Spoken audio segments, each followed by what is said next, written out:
താരസംഘടനയായ അമ്മ പിടിച്ചടക്കാൻ നിയോഗിക്കപ്പെട്ട രണ്ട് പേര് സുരേഷ് ഗോപിയും ഉണ്ണി മുകുന്ദനും മലയാള സിനിമയെ പിടിച്ചടക്കുന്ന പോലെ പിടിച്ചടക്കാൻ വന്നിരിക്കുന്നു.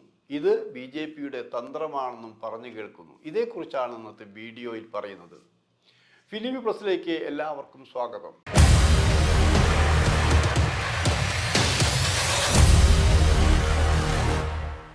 മലയാള സിനിമയിൽ കുറേ കാലമായിട്ട് തുടക്കം മുതലത് പറയാം, ജാതിയോ മതമോ രാഷ്ട്രീയമോ അങ്ങനെ അതിൻ്റെ ഒരു അനുരണനം പോലും ഉണ്ടായിട്ടില്ല എന്നാലോചിക്കണം.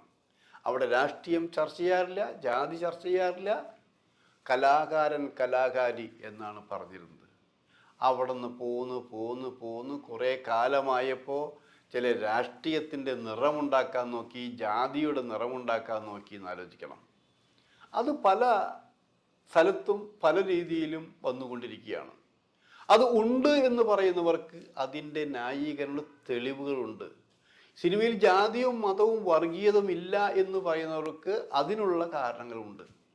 ആരൊക്കെ തെളിവുകൾ ഉണ്ടാക്കി വെച്ചാലും മലയാള സിനിമയിൽ ചിലതൊക്കെ ചീഞ്ഞു നാറുന്നുണ്ട് എന്ന കാര്യത്തിൽ യാതൊരു സംശയവുമില്ല. മുമ്പൊന്നും സിനിമയിൽ വ്യത്യസ്ത സംഘടനകൾ ഉണ്ടായിരുന്നില്ല. ഇപ്പം അങ്ങനെയല്ലല്ലോ, എല്ലാ വിഭാഗത്തിൽപ്പെട്ടവർക്കും സംഘടനകളുണ്ട്. ഇതൊക്കെ അവരെയൊക്കെ സംരക്ഷിക്കാൻ വേണ്ടിയാണ് എന്ന് പൊങ്ങച്ചത്തോടെയാണ് പറയുന്നത്. അതാണോ സത്യം, അതോ നേതൃസ്ഥാനത്തിരിക്കുന്നവർക്ക് വിലസാൻ വേണ്ടിയാണോ, അവരുടെ കാര്യങ്ങൾ കാണാൻ വേണ്ടിയാണോ എന്നൊക്കെ പലർക്കും മനസ്സിലായിട്ടുണ്ട്. നമ്മളിവിടെ പറയാൻ പോകുന്നത് അമ്മ എന്ന താരസംഘടനയെക്കുറിച്ചാണ്. ആ താരസംഘടന വളരെ നല്ല രീതിയിൽ തഴച്ച് വളർന്ന് പലർക്കും സഹായം ചെയ്ത സംഘടനയാണെന്ന് ആലോചിക്കണം. അധികാരം ചിലരുടെ കയ്യിൽ കിട്ടിയപ്പോൾ അധികാരം കൊണ്ട് എന്തും ചെയ്യാം എന്നൊരു തീരുമാനം വരുമ്പോൾ ചീട്ടുകൊട്ടാരം പോലെ തകർന്നു പോകുന്ന സംഭവങ്ങളും ഉണ്ട് എന്ന് നിങ്ങൾ മനസ്സിലാക്കുന്നുണ്ട്. അത് സിനിമയിലായാലും രാഷ്ട്രീയത്തിലായാലും സാംസ്കാരിക രംഗത്തായാലും ഏതൊരു രംഗത്തായാലും അഹങ്കരിക്കുന്നവർക്കൊരു തിരിച്ചടി കിട്ടുമെന്ന് ആലോചിക്കണം. ഞാനിത് പറയാൻ കാരണം, നടീപീഡന കേസിൻ്റെ കാലഘട്ടത്തിൽ അതിൻ്റെ പ്രതിസ്ഥാനത്ത് നിൽക്കുന്നവരെന്ന് പറയുന്ന രണ്ട് പേര്, എന്നിട്ടും അവർ സ്ത്രീകളോട്, ആ താരസംഘടനയിലെ ചില മെമ്പർമാരോട് കാണിച്ച ക്രൂരമായ പെരുമാറ്റങ്ങൾ കേട്ടവരാണ് നമ്മളടക്കമുള്ളവരായിരിക്കണം. അതാ എന്തും ചെയ്യാൻ ഞങ്ങൾ കഴിയും. ആ താരസംഘടന കുറേ കാലം കഴിഞ്ഞപ്പോൾ അത് ചീട്ടുകൊട്ടാരം പോലെ തകർന്നു വീണിട്ടില്ല എന്ന് നമുക്ക് പറയാം. പക്ഷേ അതിനേക്കല്ല ഉലച്ചിലും ആടിയും ഉലഞ്ഞു നിൽക്കുകയാണെന്ന് ആലോചിക്കണം. ആ പ്രശ്നങ്ങൾ പരിഹരിക്കാൻ പലരും വന്നു. ദിലീപ് കേസിൽ ഉൾപ്പെട്ടതുകൂടി പ്രശ്നങ്ങൾ പരിഹരിക്കാൻ വേണ്ടി ആ സംഘടനയെ വേറെ പലരും ഏറ്റെടുത്തുകൊണ്ടാണിക്കണം. അപ്പോൾ പിന്നീട് കാണുന്നത് എന്താ, പിന്നീട് സിദ്ദിഖ് ഈ രംഗത്ത് വന്നു. അത് സെക്രട്ടറി ആയപ്പോൾ കുറച്ചു കാലം കഴിഞ്ഞ് രാജിവെക്കേണ്ടി വന്നു. അതിന് കുറേ കാരണങ്ങളുണ്ടായിരുന്നു, പ്രശ്നങ്ങളുണ്ടായിരുന്നു. അതായത് അമ്മ സംഘടന ആടിയൊലിഞ്ഞു. അത് 2ഉം 3ഉം മാനസിക ഗ്രൂപ്പുകളായി പിരിഞ്ഞു എന്നാലോചിക്കണം. സൂപ്പർ സ്റ്റാറുകൾ മാത്രമല്ല, ചെറുപ്പക്കാരുടെ ഗ്രൂപ്പ് എന്നാലോചിക്കണം. ഇവിടെ നമ്മൾ ആലോചിക്കുന്നത്, അമ്മയുടെ മെമ്പറായിരിക്കെ തന്നെ തെറ്റുകൾക്ക് എതിരെ, അനീതികൾക്കെതിരെ ആദ്യം ശബ്ദമുയർത്തിയ 2 ചെറുപ്പക്കാരാണ് നമ്മുടെ മനസ്സിലുള്ളത്. ആസിഫ് അലിയും പൃഥ്വിരാജും എന്നാലോചിക്കണം. പിന്നീട് നമുക്ക് കുഞ്ചാക്കോ ബോബനെയും കൂട്ടാമെന്ന് ആലോചിക്കണം. ഈ 3 ചെറുപ്പക്കാരെ മലയാള സിനിമയും അമ്മയിലുള്ളവരും മറ്റുള്ളവരും ശരിക്കും റെസ്പെക്റ്റ് ചെയ്യാറുണ്ടെന്ന് ആലോചിക്കണം. സിദ്ദിഖിന് മുമ്പ് തന്നെ കുഞ്ചാക്കോ ബോബനാണ് അമ്മയുടെ സെക്രട്ടറി ആയിട്ട് വരേണ്ടത് എന്ന് പറഞ്ഞിട്ട് പോലും അങ്ങനെ ആക്കാൻ പറ്റിയിട്ടില്ല. അവരും രാജിവെച്ച് പോയി.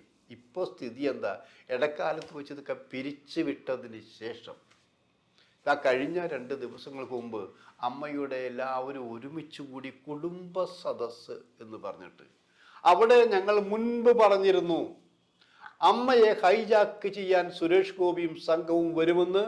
മാസങ്ങൾക്ക് മുമ്പേ ഞങ്ങൾ പറഞ്ഞപ്പോൾ പലരും പരിഹസിച്ചു. ഇപ്പോഴിതാ വീണ്ടും തൻ്റെ സന്നാഹങ്ങളുമായി, തേൻ പുരട്ടിയ വാക്കുകളുമായി കൊണ്ട് സുരേഷ് ഗോപി വന്നിരിക്കുന്നു. കാഴ്ച നിങ്ങൾ കണ്ടില്ലേ? കാഴ്ച മാത്രമല്ല, അദ്ദേഹത്തിൻ്റെ വാക്കുകൾ നോക്കൂ, വിഷലിപ്തമായ വാക്കുകൾ എന്നേ ഞാൻ പറയൂ. അപ്പൊ ചോദിക്കും, എന്താണ് വിഷലിപ്തമായ വാക്കുകളെന്ന്? തേൻ പുരട്ടിയിട്ടാണ് വിഷം നൽകുന്നത് എന്നുള്ള മാത്രം ഉദ്ദേശിക്കുന്നുള്ളൂ. കാരണം എന്താ, സുരേഷ് ഗോപി അവിടെ വന്നപ്പോൾ കേന്ദ്രമന്ത്രി കൂടിയാണെന്ന് ആലോചിക്കണം. അവിടെ സ്വീകരിക്കാൻ നല്ല വാക്ക് പറയാൻ നിരവധി പേരുണ്ട്. അവിടെ പ്രസിഡന്റ് സ്ഥാനത്ത് സുരേഷ് ഗോപി ആണോ എന്ന് തെറ്റിദ്ധരിക്കുന്ന രീതിയിലാണ് അവിടെ പെരുമാറ്റമുണ്ടായെന്ന് ആലോചിക്കണം.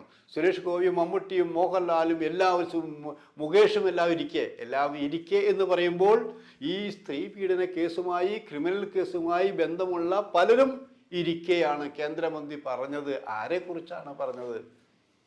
ഒരു യുവനടി അല്ലെങ്കിൽ യുവനടൻ അതൊരു കാലഘട്ടത്തിൽ അമ്മയ്ക്ക് എ കുത്ത് എം കുത്ത് എം കുത്ത് എ കുത്ത് എന്ന് പറഞ്ഞു പോയി. അതായത് അമ്മയല്ല, ഇത് ഞങ്ങളുടെ അമ്മയല്ല, ഇത് ഇപ്പോൾ ഞങ്ങൾ പറയാൻ ആഗ്രഹിക്കുന്നത് എ കുത്ത് എം കുത്ത് എം കുത്ത് എ കുത്ത് എന്ന് പറഞ്ഞതിന് അവർ ഹൃദയം നൊന്താണ് പറഞ്ഞതെന്ന് ആലോചിക്കണം.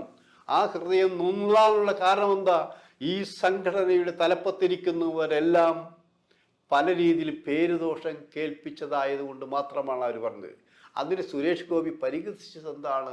ഇവിടെ ചിലരൊക്കെ പറഞ്ഞു എ കുത്ത് എം കുത്ത് എം കുത്ത് എ കുത്ത്, അവരൊക്കെ അവരുടെ വീട്ടിൽ പോയി കുത്തട്ടെ എന്നാണ് പറഞ്ഞത്. എന്ത് അപരാധമാണ് ഇത്?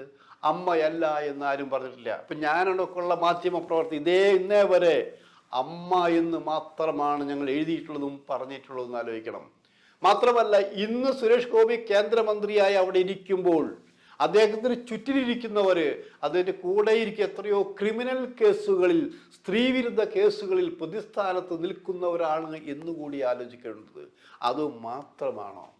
അമ്മയെക്കുറിച്ച് പറയാൻ സുരേഷ് ഗോപിക്ക് എന്ത് അവകാശമാണുള്ളത്? കാരണം ഈ സംഘടന ആദ്യമായി രൂപം കൊള്ളുമ്പോൾ അതിൻ്റെ ആദ്യത്തെ യോഗം, അതിൻ്റെ ആദ്യ സമ്മേളനം തിരുവനന്തപുരത്ത് നടക്കുമ്പോൾ അത് കാണാനും റിപ്പോർട്ട് ചെയ്യാനും ചോദ്യങ്ങൾ ചോദിക്കാനും വന്നൊരു മാധ്യമ പ്രവർത്തകനാണ് ഞാൻ. അന്ന് സുരേഷ് ഗോപിയുണ്ട്, എല്ലാവരുമുണ്ട്. സുരേഷ് ഗോപി ഇടയ്ക്ക് അമ്മയെ ഉപേക്ഷിച്ചു പോയില്ലേ? എന്തിനാണ് സുരേഷ് ഗോപി അമ്മയെ ഉപേക്ഷിച്ചു പോയത്? അമ്മയോട് സ്നേഹമുണ്ടായിരുന്നെങ്കിൽ അന്ന് അങ്ങനെ ചെയ്യുമായിരുന്നു. പലരും തിരിച്ചു വിളിച്ചു, സുരേഷേ വരൂ. ഇല്ല, ഞാൻ വരില്ല.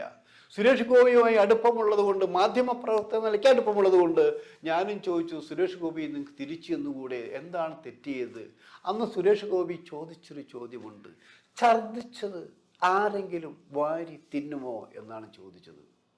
ഞാൻ ആലോചിച്ചു, ശരിയാണ്, നമ്മൾ ഛർദ്ദിച്ചത് വാരി തിന്നേണ്ട കാര്യമില്ല. പക്ഷെ ഇപ്പോൾ സുരേഷ് ഗോപി വർഷങ്ങൾക്ക് മുമ്പ് ഛർദ്ദിച്ചത്, ഇന്നലെ ഛർദ്ദിച്ചതല്ല, വർഷങ്ങൾക്ക് മുമ്പ് ഛർദ്ദിച്ചത് ഇപ്പോഴാണ് വാരി കഴിച്ചിരിക്കുന്നത്. എന്തിനാണ് നിങ്ങൾ ഇപ്പോൾ അമ്മയിലേക്ക് വന്നത്? അന്ന് തോന്നാത്ത സ്നേഹം നിങ്ങൾക്ക് ഇപ്പോഴെങ്ങനെയുണ്ടായി? അതാണ് ഞങ്ങൾ മുൻപും പറഞ്ഞിട്ടുണ്ട്. ഈ സംഘടന ഹൈജാക്ക് ചെയ്യാൻ BJP കേന്ദ്രം ആഗ്രഹിച്ചിരുന്നു. മുൻപ് കമ്മ്യൂണിസ്റ്റ് പാർട്ടികൾ സാംസ്കാരികം പിടിച്ചടക്കിയതുപോലെ ഇവിടുത്തെ സാംസ്കാരിക രംഗം, സിനിമാ രംഗം പിടിച്ചടക്കാൻ BJPക്ക് താല്പര്യമുണ്ട്. അതിൻ്റെ സന്ദേശവാഹകനായിട്ടാണ് ഇദ്ദേഹം വന്നിരിക്കുന്നത്. അതുകൊണ്ട് തന്നെയാണ് BJP സുരേഷ് ഗോപിക്ക് സിനിമയിൽ അഭിനയിക്കാൻ വീണ്ടും അനുവാദം കൊടുത്തത്. അങ്ങനെ സുരേഷ് ഗോപിയിലൂടെ, ഉണ്ണി മുകുന്ദനിലൂടെ, നിർമ്മാതാവും നടനുമായ സുരേഷ് കുമാറിലൂടെ, അങ്ങനെ നിരവധി പേരിലൂടെ അമ്മയെ ഹൈജാക്ക് ചെയ്യാൻ തന്നെ തീരുമാനിച്ചിരിക്കുന്നു. നോക്കുക, ഇവിടെ ഈ സംഘടനയെ വലിയ തലപ്പത്തേക്ക് ഉണ്ണി മുകുന്ദനും സുരേഷ് ഗോപി അടക്കം വരാൻ പോകുന്നു എന്നുള്ളതാണ്. അമ്മയോടുള്ള സ്നേഹം കണ്ടോ? എന്തൊരു സ്നേഹമാണല്ലേ! പിടിച്ചടക്കാൻ വേണ്ടി വരുമ്പോൾ അമ്മയെ 2 കാല് കൊണ്ട് തട്ടി തെറിപ്പിച്ച് അവർക്കൊക്കെ തിരിച്ചു വരാനുള്ള അവസരമാണിത്. സൂക്ഷിക്കുക. കള്ളനാണയങ്ങൾ നിങ്ങളുണ്ടാക്കിയ അമ്മയിലേക്ക് കടന്നുകൂടാതിരിക്കാൻ സൂക്ഷിക്കേണ്ടത് നിങ്ങളാണ്, ചെറുപ്പക്കാരും ചെറുപ്പക്കാരികളുമാണ്.